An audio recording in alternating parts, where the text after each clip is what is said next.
your brakes to perform at their peak, constant minor adjustments need to be made. Symptoms such as brake handles touching the grip and strange noises are common indicators your brakes need attention.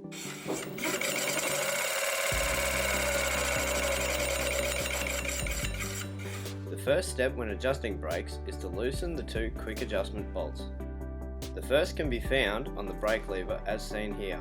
Wind the locking ring all the way out, then wind the main bolt all the way in. The second can be found on the brake caliper. Again, wind the locking nut all the way out before winding the main bolt all the way in. Use a 5mm Allen key to make sure the two caliper mounting plate bolts are tight.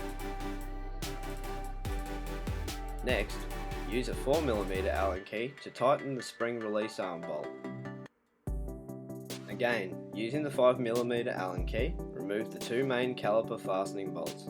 This allows the caliper to be completely removed, giving access to the backside adjustments.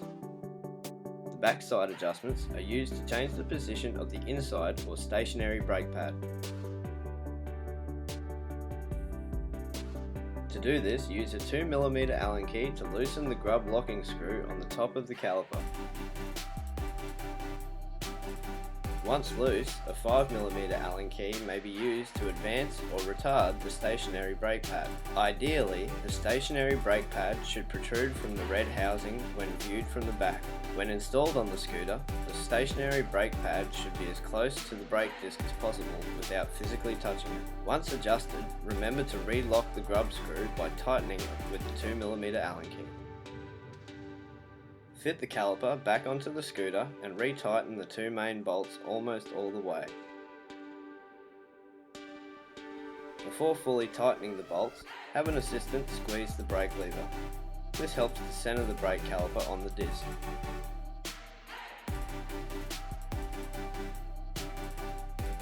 Finally, we can adjust the cable itself.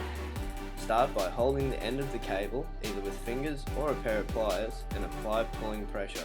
Use a 5mm Allen key to loosen the cable clamp bolt just enough so that the spring return arm can move freely. Lift the spring return arm to the brake engage position before backing it off slightly and retightening the cable clamp bolt.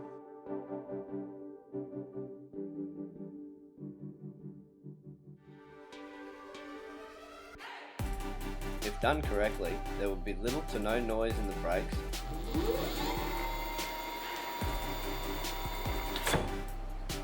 and your brake lever will not be able to touch the handle.